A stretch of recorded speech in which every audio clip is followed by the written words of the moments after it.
We are seeing Islam take over Europe, and now we are seeing America, our government, our media, many of our elected officials, and our education system surrendering to Islam. But perhaps the most shocking thing is to see certain Christian leaders and organizations surrendering to Islam. The question is why? Why are so many people deceived by Islam? What is this ideology? Islam is an antichrist spirit that is deeply anti-Semitic and denies every major tenet of Christianity.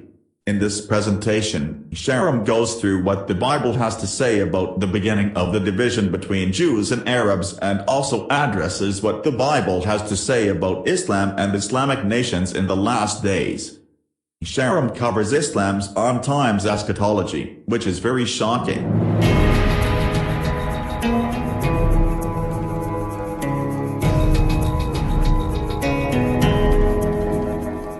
Do Christians and Muslims worship the same God? Is Allah the same as Jehovah? Can you both be a Christian and a Muslim at the same time? Should Christians be reaching out to Muslims seeking spiritual reconciliation with them? Should Christians and Muslims be holding joint worship services? Is the sacred book of Islam equal to authority of the Bible? And should Christians and Muslims seek to merge their religions into a new religion called Chrislam? Expose fallacies and false teaching and false doctrine, particularly on this issue of what's called Chrislam.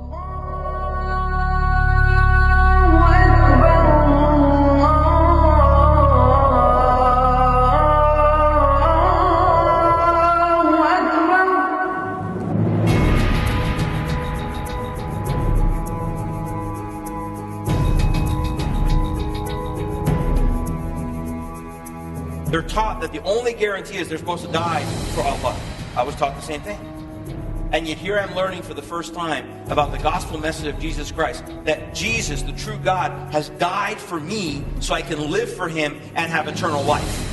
I'll tell you one thing was very clear to me. These are not the same God. As much as we want to reach Muslims with the gospel of Jesus Christ, as much as I want to rescue Muslims from the darkness of Islam, at the same time, as a pastor, my heart is for the church of Jesus Christ, for the bride of Christ. And I don't want to see one person in the church deceived. The church is confused about it. If you don't want to submit to Islam, you're not at peace with Islam.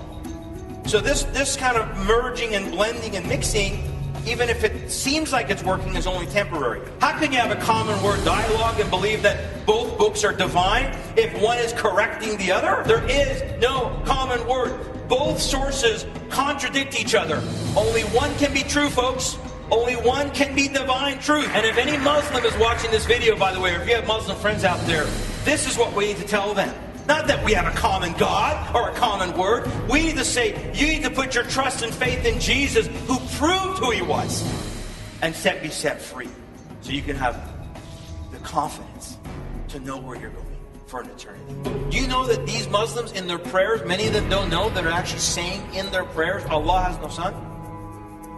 They're actually denying Christ in their daily prayer. Missionaries are saying, Muslims, listen, you can believe in Jesus Christ and remain a Muslim or stay in your Muslim community. Go to the mosque, do your daily prayers. And yet in their daily prayers they're denying Jesus Christ. What are we telling them? How can it be? It denies the crucifixion. Well, if it denies the crucifixion, it must deny the resurrection. There can be no resurrection, no crucifixion, no resurrection, no Christianity. Have I not taught you tonight that the Muslims believe and the Quran teaches that the Bible is corrupt? That we shouldn't be saying that God has a son? And what do? We accommodate them. We change our Bible so they don't get offended. A young gal who gave me a tape to listen to with the gospel message, the crucifixion and resurrection. I told her to her face, you know what, this offended me.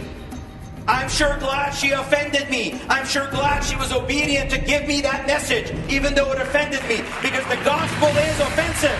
Instead of saying resist Islamic law, which we should be saying we must return back to the Ten Commandments.